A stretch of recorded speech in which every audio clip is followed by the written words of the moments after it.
ప్రజా చర్చ YouTube channel వారికి ముందుగా ధన్యవాదాలు. నా పేరు భూపేల్ రాజు. అయితే నిన్నటి రోజున కాటారం పిఎస్సిఎస్ మాజీ చైర్మన్ చల్ల నారాయణ రెడ్డి మరి ఈ యూట్యూబ్ ఛానల్ ద్వారా కొన్ని వ్యాఖ్యలు చేయడం జరిగింది. దానికి కౌంటర్గా ఈరోజు నేను ఇక్కడ మాట్లాడడం జరుగుతుంది. ముందుగా చిన్న కాళేశ్వరం పనుల గురించి మాట్లాడడం జరిగింది. అయితే శ్రీధర్ బాబు గారి హయాంలో చిన్న కాళేశ్వరం పనులు స్టార్ట్ అయినాక 10 ఏళ్ళు బీఆర్ఎస్ పార్టీ ఉన్నది. 10 ఏళ్ళు బీఆర్ఎస్ పార్టీ ఉన్నది. బీఆర్ఎస్ పార్టీలో చల్లనారాయణ రెడ్డే ఉన్నాడు.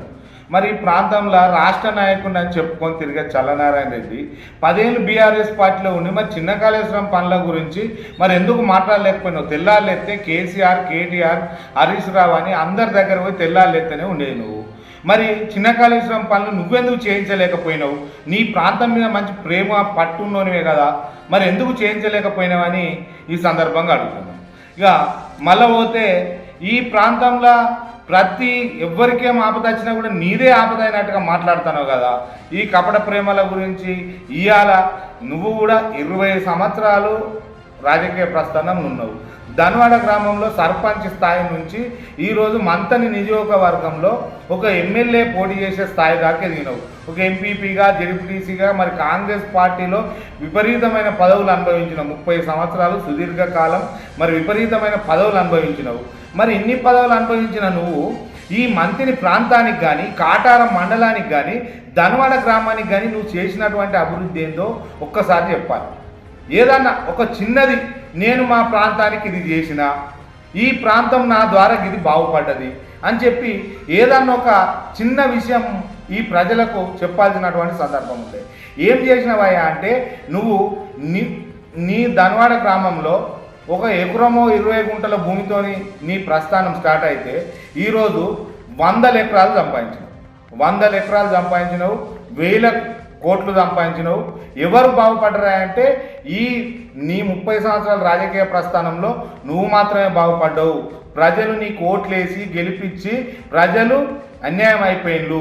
మరి అదే శ్రీధర్ బాబు గారి మీద అభాండం వేయడానికి ట్రై చేస్తున్నావు, కానీ ఆయన ఎవ్వరు కూడా తప్పుపట్టరు. ఎందుకంటే వాళ్ళు వెనక నుంచే మరి ఎంతో కొంత భూములు, జాగలు, ఆస్తిపాస్తులు వాళ్ళు ఉన్నోళ్ళే. వాళ్ళు అది ప్రపంచం అంతా తెలుసు. కొత్తగా ఆస్తిపాస్తులు వచ్చిన వాళ్ళు ఎవరైనా ఉన్నారా అంటే అది నువ్వే. మళ్ళీ పోతే మళ్ళా నువ్వే దొంగ అన్నట్టుగా నువ్వే ఈ ప్రాంతాన్ని అభివృద్ధి చేయాలి, అభివృద్ధి చేయకపోతే కూడదు అన్నట్టుగా మరి మాట్లాడడం జరుగుతుంది. ఇక మళ్ళీ పోతే 100 పడకల ఆసుపత్రి మరి కాటారంలోటి, మలహార్లోటి, మాయాపూర్లోటి పెట్టవా అని చెప్పి నువ్వు అడగడం జరిగింది. అసలు మనకు తలకాయ ఉంటే మాట్లాడాలి, లేకపోతే సపరేట్ కూకోవాలి. మరి ఈ ప్రాంతంలో కాన్ఫరెన్స్ కోటో మరి జిల్లా కోటో పెడతారు ఏదున్నా కూడా. మరి మొన్నటిదాకా బీఆర్ఎస్ పార్టీ మరి 10 ఏళ్ళు నువ్వు అలానే ఉన్నావు కదా. మరి అప్పుడు మరి కనీసం నువ్వు తెల్లాలైతే ఆలోచిస్తే తిరుక్కుంటున్నావు. మరి నువ్వు ఎందుకు వెక్కియలేకపోయినావు? ఆల్రెడీ శ్రీధర్ బాబు గారి హయాంలో మరి మంతనిలో 100 పడకల ఆసుపత్రి రెడీ అవుతుంది. మరి త్వరలోనే ఈ ప్రాంతానికి దాని సేవలు కూడా జరగబోతాయి. నువ్వు ఓన్లీ నీ ఉనికిని కాపాడుకోవడానికి మాట్లాడినావు తప్ప ఇలా వేరే ఏం లేదు, ఏదో ప్రజలకు చేసేది ఏం లేదని కూడా మరి ఈ సందర్భంగా తెలియజేయడం జరుగుతుంది. మరి అంతేకాకుండా శ్రీధర్ బాబుని కలవడానికి మరి ప్రజలందరూ పోయి మరి అక్కడ చాలామంది ఇబ్బంది పడుతున్నారని చెప్పి అని అంటున్నావు. ఇబ్బంది ఎప్పుడు పడ్డారంటే నువ్వు శ్రీధర్ బాబు గారి దగ్గర పనిచేసినప్పుడు, నువ్వు శ్రీధర్ బాబు గారి దగ్గర ఉన్నప్పుడు ప్రజలను ఎవరిని శ్రీధర్ బాబు గారికి కలవనీయకుండా మరి ఉమ్మంటే ప్రతిదానికి నువ్వే మధ్యలో పోయి వాళ్ళని మాట్లాడనీయకుండా, వాళ్ళని కలవనీయకుండా చేసి వాళ్ళ ప్రతి పనిలో ఏలు పెట్టి అన్ని కమిషన్లు తీసుకుంటా నువ్వు బాగుపడ్డావు. అప్పుడు శ్రీధర్ బాబును కలవడానికి చాలా మందికి ఇబ్బందులు ఏర్పడ్డాయి. కలవలేక ఇబ్బందులు పడుకుంటా మరి అన్నిటికీ హైదరాబాద్లోనేమో సార్ ఉంటాడు, ఇక్కడ నేనుంటా అని చెప్పి నువ్వే అనవసరంగా మరి నీకు నువ్వు ఒక స్పేస్ సృష్టించుకొని దాని ద్వారా నువ్వు బాగుపడ్డావు. నీకు నువ్వే ఒక స్పేస్ సృష్టించుకొని సార్ కలవడు, సార్ బిజీ ఉన్నాడని చెప్పి ప్రజలను మభ్యపెట్టి మరి నీకంటూ ఒక స్పేస్ కల్పించుకున్నావు తప్ప దాని ద్వారా నువ్వే బాగుపడ్డావు తప్ప ఈరోజు నేను నా కళ్ళతో చూసిన, నేను మొన్నటిదాకా బీఆర్ఎస్ పార్టీలోనే ఉన్నా. మరి వారు చేసినటువంటి అభివృద్ధి కార్యక్రమాలకు ఆకర్షితున్నాయి, మరి కాంగ్రెస్ పార్టీలో చేరడం జరిగింది. మరి మమ్మల్ని కొంతమంది వాడుకొని మరి కొన్ని ఇబ్బందుల కాలం గురి చేసినప్పటికి కూడా ఈరోజు వాళ్ళ గొప్పతనం తెలుసుకొని ఈరోజు మేము కాంగ్రెస్ పార్టీకి రావడం జరిగింది. వచ్చి వారు ప్రతి ఒక్కటి నేను మొన్నటిదాకా చూసిన తెల్లారి 4-5 అవుతుంది వాళ్ళు ప్రజలను కలిసి వాళ్ళు పడుకునే వరకు ఒక్కొక్క రోజు మరి మొన్నటికి మొన్న శ్రీధర్ బాబు గారు 5 గంటల దాకా కూడా మరి ప్రజలతోని కలిసి మమేకమై వారి సమస్యలు ఇవ్వడం జరిగింది. మరి శ్రీనుబాబు గారు కూడా మొన్న 5 గంటల దాకా ధన్వాడ గ్రామంలో ఉంటే మరి 5 గంటల దాకా మరి ప్రజా సమస్యల మీద ఉండి గంట సేపు పండుకొని మళ్ళీ తెల్లారు లేచిపోయి మరి ఎలక్షన్లో పనిచేయడం జరిగింది. వాళ్ళు నిశలు నిద్రాహారాలు మాని ఈ ప్రాంతం గురించి నిశలు కష్టపడతా అంటే ఓన్లీ నీ ఉనికిని కాపాడుకోవడానికి నువ్వు మొన్నటికి మొన్న 4 పార్టీలు మారి 5వసారి మళ్ళీ బీజేపీ పార్టీలో చేరినావు. నీ ఉనికిని కాపాడుకోవడానికి ఏదో నేనున్నా అని చెప్పుకోవడానికి ఈ బురద జల్లే కార్యక్రమాలు చేస్తానో తప్ప దీనివల్ల వచ్చింది ఏం లేదు, పోయిందేం లేదు.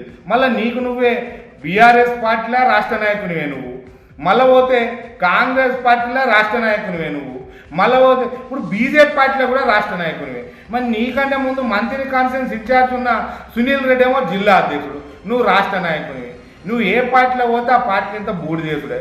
బీఆర్ఎస్ పార్టీలోకి వచ్చినావు, పుట్టమదుగు టికెట్ వస్తలేదు నాకే వస్తుందని చెప్పి ప్రచారం చేసినావు, గాయ చేసినావు. కాంగ్రెస్ పార్టీలో పోయినావు, అక్కడ గాయ చేసి కార్యకర్తలు నర్వస్ చేసి వాళ్ళు మెడల్ వాటి గెంటే సమయంలో నువ్వు ఆయనతో బయటపడ్డావు, వాళ్ళు గెంటేసే సమయంలో నువ్వు బయటపడ్డావు. బీఆర్ఎస్ పార్టీలో కూడా ఆల్మోస్ట్ వాళ్ళు గెంటేస్తేనే వాళ్ళకెళ్ళి బయటకు వచ్చినావు. ఇప్పుడు బీజేపీలోకి వచ్చినావు. ఇక బీజేపీలో ఇప్పుడు ఇంట్లో కూడా ఇవన్నీ పొగసూరనియవు. సునీల్ రెడ్డికి ఇప్పుడు కింద నెగడి పెట్టుకున్నట్టే సునీల్ రెడ్డి. ఎందుకంటే నువ్వు రాష్ట్ర నాయకుడు ఉన్నాక ఆయన జిల్లా నాయకుడు ఏం పని చేస్తాడు, ఆయన దగ్గరికి ఎవడు పోతాడు. ఇక ఆయనకు దెబ్బకోటి అన్ని కడిగేస్తావు, మళ్ళీ ఆయనను అమెరికాకు పంపిస్తావు. ఇక మళ్ళీ బీజేపీ పార్టీలో కూడా ముసుగు రాజకీయాలు స్టార్ట్ అవుతాయి, మళ్ళీ గ్రూపులు స్టార్ట్ అవుతాయి, మళ్ళీ ఆ పార్టీని కూడా నాశనం చేస్తావు. ఇది 100% కరెక్టు.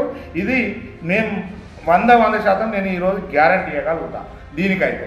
మళ్ళా పోతే ఈ ప్రాంతంలో శ్రీధర్ బాబు గారు రౌడీ రాజకీయం చేస్తున్నారు, గుండా రాజకీయం చేస్తున్నారు, గుండాలను దగ్గర పెట్టుకుంటాడని చెప్పి మాట్లాడతాను. ఈ ప్రాంతంలో ఈ కాటారం ప్రాంతం మంతిని ప్రాంతంలో అతిపెద్ద గుండా రౌడీ ఎవరన్నా ఉన్నారంటే అది చల్లనారాయణ రెడ్డి. ఎందుకంటే ఈ ప్రాంతంలో రౌడీయిజం స్టార్ట్ చేసింది నువ్వు, గూండాయిజం స్టార్ట్ చేసింది నువ్వు, అధికారులను బెదిరించింది నువ్వు, పేద ప్రజలను పోయి భూముల కాడికి పోయి నువ్వు నీ మంది మార్పాలంతో పోయి భూములు ఆక్రమించుకున్నది నువ్వు, దున్నిపించింది నువ్వు, ఉంచుకున్నది నువ్వు. ప్రతి ఒక్కటి కూడా మరి ఆధారాలతో కూడా బయట పెడతారు. జనాలు అందరూ కళ్ళతోనే చూస్తాను. మొన్నటికి మొన్న నువ్వు చేసినటువంటి అరాచకాలకు అడ్డుకట్ట పడ్డది. నువ్వు ఇన్ని రోజులు నీకు నువ్వు మరి ఒక ముసుగులా నేను పెద్ద లీడర్ను, మరి నా అంత లీడర్ లేడని చెప్పుకుంటూ తిరిగినావు. కానీ మొన్నటికి మొన్న నిన్ను ప్రజలు నీళ్లు లేని బాయిలో దొబ్బిళ్ళు. నీ యొక్క ఈ మంతని కాన్స్టిట్యున్సీలో నీ యొక్క విలువ ఏందనేది మరి మొన్ననే ఎలక్షన్లలో ప్రూఫ్ అయిపోయింది. ఎందుకంటే మామూలుగా అసలు ఊరు పేరు లేనోనికి పడ్డ నోట్లు కూడా నీకు వల్లేదు. ఇది ప్రజలందరూ గమనిస్తాను. రాజకీయంగా నువ్వు అన్ని విధాలుగా అయిపోయినావు కాబట్టి ఇప్పుడు నీ ఉనికిని కాపాడుకోవడానికి ఏదో శ్రీధర్ బాబు గారిని ఆకాశం మీద ఉంచితే అది మన మీదనే వాడుతుంది. ఆయనను తిడితే నేను గొప్పని అవుతానని, ఆయనను మాట్లాడితే నేను గొప్పని అవుతానని మాట్లాడతాను తప్ప. అంటే నువ్వు ఒక పార్టీలో మొన్నటికి మొన్న 10 రోజులు అవుతాను నువ్వు బీజేపీ పార్టీలో చేరి. నువ్వు 10 రోజుల కింద బీజేపీ పార్టీలో చేరి నువ్వు శ్రీధర్ బాబు గారిని తిడితేనేమో పెద్ద తప్పు కాదు. కానీ మేము అంటే ఒక బడుగు బలహీన వర్గాలకు చెందిన మేము మరి మా ఆత్మగౌరవాన్ని దెబ్బతీసే విధంగా నువ్వు మాట్లాడిపిస్తే మేము మాట్లాడితే మాత్రం అది తప్పైంది. మేము పెద్ద అంటే బడుగు బలహీన వర్గాలకు చెందిన ఒక దళిత కులాలకు చెందిన మేము మాట్లాడడం మాత్రం తప్పు. నువ్వెవరి మీదైనా ఎక్కడైనా మాట్లాడచ్చు. అసలు నీకున్న హోదేంటిది, మాకు లేనిదేంటి? నువ్వు ఇది మాత్రం ప్రజాక్షేత్రంలో చెప్పాలి. నీకున్న హోదేంటిది, మాకు లేనిదేంటి? నాకు ఈరోజు ఈ విషయం మీద క్లారిటీ కావాలి. అంటే నువ్వు ఎవరి మీదైనా ఎక్కడైనా మాట్లాడచ్చు. నేను మాట్లాడితే మాత్రం మొత్తం నీదేదో ఆస్తిపాస్తులను గుంజుకున్నట్టుగా, మొత్తం నిన్నేదో అది చేసినట్టుగా, మొత్తం మేమేదో రౌడీ రాజకీయం చేస్తామని చెప్పి మాట్లాడతావు. ఈ ప్రాంతంలో అతిపెద్ద రౌడీ ఎవరైనా ఉన్నారంటే అది చల్లనారాయణ రెడ్డి. ఇది ప్రజలందరూ కూడా గమనిస్తాను. నువ్వు మా మీద బురద జల్లే కార్యక్రమం చేస్తే మేము ఊపుకునే సవాల్ లేదు. మళ్ళా ఇంకొకటి, నేను మొన్నటికి మొన్న నా మీద అవినీతి ఆరోపణలు అని చెప్పి, నాది అవినీతి ఆరోపణ, నేను అవినీతి చేసిందని చెప్పి మాట్లాడతా. నేను బరబ్బరి నువ్వు అన్నది కరెక్టే, 100% మనం ప్రజా ప్రస్థానంలో కూర్చుందాం. ఈరోజు ఏ చర్చ కంటే ఆ చర్చకు కూడా నేను కూడా సిద్ధంగానే ఉన్నా. ప్రజలను మోసం చేసి నేను సంపాదించినటువంటి నా 100 ఎకరాలు, నా లక్షల కోట్ల రూపాయలు, నా ఆకాశం అంటే బిల్డింగులు, ప్రతి ఒక్కటి కూడా ఈరోజు ప్రజలకు పంచడానికి సిద్ధంగా ఉన్నా. ఈరోజు ప్రజలను మోసం చేసి మరి శ్రీపతిరావు గారి హయాంలో ఇళ్ల స్థలాల కేటాయించిన స్థలాలను కూడా కబ్జా చేసింది నేనే. మరి కాటారం కాడ నుంచి మొదలు పెడితే హైదరాబాద్ దాకా నాకు ప్రతి సెంటర్లలో ప్లాట్లు ఉన్నాయి, ప్రతి ఏరియాలో నాకు భూములు ఉన్నాయి. మరి ఎక్కడెక్కడ ఏ సర్వే నెంబర్లు ఉన్నాయో కూడా త్వరలో నేను చెప్తా. నాకున్నటువంటి ఈ ప్రజలను మోసం చేసి నా తల్లిదండ్రులు నాకు ఎకరమో అరెకరమో పంచిస్తే ఈ ప్రజలను మోసం చేసి గడిచిన 20 సంవత్సరాలలో 100 ఎకరాల భూములు, లక్షల కోట్ల రూపాయలు సంపాదించిన కాబట్టి ఈ భూములు పైసలను అన్నిటినీ ప్రజా ప్రస్థానంలో ప్రజలకు పంచాలి. నేను మోసం చేసి సంపాదించిన కదా, సంపాదించినందుకు ఈ ప్రజలకు పంచాల్సినటువంటి బాధ్యత ఉన్నది. మీలాంటి వాళ్ళు గొప్పోళ్ళు ఇంకా ముందరవాడి నాలాంటి ఈ ప్రజలను మోసం చేసినటువంటి పైసలను పంచాల్సినటువంటి బాధ్యత మీరు తీసుకోవాలి. మీకు వారం రోజులు టైం ఇస్తున్నా. లేని ఎడల వారం రోజుల తర్వాత ఇదే కాటారం మండల్లో మరి భూ ప్రక్షాళన ఒక భూ పోరాట సమితి ఏర్పాటు చేసి మరి అక్కడ ఆ భూ పోరాట సమితితోని కాటారం మండల కొడుల్లో మళ్ళీ ఇంటి దగ్గర మరి ధర్నా చేయడం కూడా జరుగుతుంది. ధర్నాలు చేస్తాం, రాస్తారోకులు చేస్తాం. ఎవరెవరి భూములు ఎక్కడెక్కడ గుంజుకున్నారు, ఎక్కడెక్కడ తీసుకున్నారు, మరి ఏం చేసిందని కూడా ప్రతి ఒక్కరు కూడా చెప్పడం జరుగుతుంది. మరి నువ్వే అన్నావు కదా, నువ్వు ఆప్రాల్ నా దగ్గర ట్రాక్టర్ డ్రైవర్ చేసిందని చెప్పి అని అన్నావు. నేను ట్రాక్టర్ డ్రైవర్, నిజాయితీగా ట్రాక్టర్ డ్రైవర్ చేసిన, నేను జీతం మీనే బతికినా. నేను ట్రాక్టర్ డ్రైవర్ చేసిందని మాట్లాడినా ఓకే. నువ్వు ఈరోజు ఏ పార్టీలను అయితే మా దేవుడు, మా రాముడు గొప్పోడు అని చెప్తున్నావు, నరేంద్ర మోడీ ఎవరైతే ఉన్నారో అయినా కూడా ఒకసారి ఛాయ్ అమ్మిండు. అయినా ఛాయ్ అమ్మిన కానుంచి ఈరోజు మరి నరేంద్ర మోడీ మరి దేశ ప్రధాని దాకా ఎదిగిండు. మరి ఒక ఆత్మగౌరవాన్ని నిందించే విధంగా, ఒక మనిషిని కించపరిచే విధంగా, మరి ఎవరి పరిస్థితులు ఎవరిని ఎక్కడికి తీసుకుపోతే తెలియదు. అంటే నువ్వు చేస్తేనేమో రాజకీయం, మేం చేస్తే రౌడీయిజం, నువ్వు చేస్తేనేమో గొప్ప, మేం చేస్తేనేమో లెక్కకు రాదు. ఈరోజు ఎవరిని నీ ఇష్టం ఉన్నట్టు మాట్లాడతావు. ఒక దళితున్నానే కదా నాపై ఇంత చిన్న చూపు. నేను ఒక మాలమానాడు రాష్ట్ర నాయకుడిని, నేను ఒక బహుజన ఐక్య సమితి రాష్ట్ర నాయకుడిని, నేను అన్ని సంఘాలలో పనిచేసిన, ఇక్కడ కాటారం మండలంలో అంబేద్కర్ సంఘంలో పనిచేసిన, ప్రతి ఒక్క సంఘంలో నేను పనిచేసిన. నేను ప్రజెంట్ మాలమానాడు జిల్లా అధ్యక్షులుగా ఉన్నా. నేను ప్రతి ఒక్క దళితుల సమస్యలపై పోరాటాలు చేసిన నేను నిజమైన నాయకుడిని. నేను నాయకుడిని కాదా, నువ్వు ఒక్కనివే నాయకుడు అంటే నీకు నువ్వే రాష్ట్ర నాయకుడిని అని ప్రకటించుకొని నన్ను కించపరిచే విధంగా, మరి అన్ని విధాలుగా అనగదొక్కే విధంగా ప్రయత్నాలు చేస్తున్నటువంటి చల్లనారాయణ రెడ్డి గారు ఈ రోజు నుంచి వారం రోజులు టైం ఇస్తున్నాం. ఈ వారం రోజుల లోపల నువ్వు చర్చకు రాకపోతే నేను వారం రోజుల తర్వాత ఈ ప్రజా ప్రస్థానంలో మరి ప్రజలందరి ముందు నేనే చర్చ పెడతా. ప్రతి ఒక్కరు కూడా మరి తప్పు నువ్వు చేసినవా నేను చేసినా మరి ప్రతి దానికి శ్రీధర్ బాబు గారిని అడ్డం పెట్టుకొని వారి ఆత్మగౌరవాన్ని భంగపరిచే విధంగా ఈ మంత్రి ప్రాంతంలో ఉన్న ప్రజలందరూ కూడా వారిని గొప్పగా ఊహించుకొని వారు కోట్లేసి గెలిపించుకోవడం జరిగింది. వారిని ఈరోజు కించపరిచే విధంగా మాట్లాడితే ఇక్కడ ప్రజలందరూ కూడా క్షమించబోరని తెలిసి కూడా నువ్వు కావాలని మాట్లాడుతున్నావు. ఇక మళ్ళీ ఒకటి ఏంటిది, వారి యొక్క ఇల్లు స్థలం మరి దౌర్జన్యంగా నా భూమిలో ఇల్లు కట్టింది అంటున్నావు. దానికి పక్కా రిజిస్ట్రేషన్ డాక్యుమెంట్ ఉన్నది, అది పైసలు ఇచ్చే కొనుక్కోవడం జరిగింది. మరి నువ్వే అప్పుడు ఆయన పాలు తీస్తాను, నువ్వు చిన్న పిల్లగానివా? అప్పుడు నీ భూమిని ఇల్లు కట్టే టైంలో నువ్వు చిన్న పిల్లగానివా? నువ్వే దగ్గరుండి పునాది తీపించినావు కదా, ఆ భూమి రిజిస్ట్రేషన్ చేయించి నీకు పైసలు ఇచ్చి పక్కా కొనుక్కొని ఇల్లు కట్టిల్లు, అక్కడ నువ్వే దగ్గరుండి అక్కడ పునాదులు తీపించినావు. ఇది వాస్తవం కాదా? ఒకసారి వాస్తవాలు వెలికిదిద్దాం. నువ్వు దగ్గరుండి పునాదులు తీయించింది నువ్వు కాదా? అక్కడ నీ ఆధ్వర్యంలో ఎంతో కొంత అక్కడ పునాది వరకు జరిగింది నిజం కాదా? అక్కడ పైసలు ఇచ్చి కొనుక్కునేది నిజం కాదా? ఇదంతా ప్రజలు గమనిస్తలేరా? ఇవాళ నీకు నువ్వుగా మరి చులకనవ్వడానికి మరి మనసులు సీదరించుకోవడానికి ఇక నారాయణ రెడ్డి అనే పేరు మొత్తానికి మాయం చేసుకుంటానికి తప్ప ఇది దేని కాదని కూడా ఈ సందర్భంగా తెలియజేస్తున్నాం. ఎందుకంటే నువ్వే అమ్ముకొని నువ్వే ఒక గొప్ప వ్యక్తి మీద మరి బదనాం వేస్తే ఇది సక్సెస్ అవుతుందని చెప్పి ఆయన మీద లేనిపోయిన అభాండాలు వేస్తున్నావు. నిన్ను ప్రజలు సీదరించుకున్నారు, ఆల్రెడీ ఇంకా కూడా సీదరించుకుంటాను. ఏదో నీ ఉనికిని కాపాడుకోవడానికి బీజేపీ పార్టీలో పోయినావు. ఆ పార్టీలైనా వ్యక్తిత్వంతో మరి గొప్ప మనసుతోని నా తోటి దళిత సోదరులందరినీ కూడా గౌరవించే విధంగా నువ్వు ఉండాలి తప్ప మేమేదో నేనేమన్నా ఈరోజు నేనేం దేశద్రోహినా? నేను దేశద్రోహినా? నన్నేదో దేశద్రోహి లెక్కనా? నేను రౌడీలను గుండగాళ్ళం పెట్టుకొని భూపేల్ రాజును పెట్టి మాట్లాడిస్తానని చెప్పి మాట్లాడుతున్నావు. నువ్వే నిజమైన గుండావు, నువ్వే నిజమైన రౌడీవి. నీ రౌడీ రాజకీయం ఇక కొనసాగదు. నువ్వు ఎక్కడ మాట్లాడితే అక్కడ నీ అడుగులనే అడిగేసుకుంటూ వస్తాం. నువ్వు ప్రతి జాగల ఈరోజే నీకు ఈ యూట్యూబ్ ఛానల్ ద్వారా ఒకే ఒక్కటి చెప్తున్నాం. దుద్దిల్ల శ్రీధర్ బాబు గారిని కానీ కాంగ్రెస్ పార్టీని కానీ దుద్దిల్ల కుటుంబాన్ని కానీ ఇక ముందు నువ్వు ఒక మాట అన్నా కూడా సహించేది లేదు, ఎక్కడ కూడా కాంప్రమైజ్ అయ్యేది లేదు. నువ్వు ఎన్ని ప్రెస్ మీట్లు పెడతావో, నువ్వు ఎంతమంది దగ్గర పెడతావో అన్ని జాగాల్లో నేను వచ్చి కూర్చుంటా. నీ ప్రతి ఒక్క మాటకు మాట, నీ ప్రతి దాని చర్యకు చర్య సమాధానం చెప్పే తీరుతా. నేను నిన్ను విడిచిపెట్టేలేదు.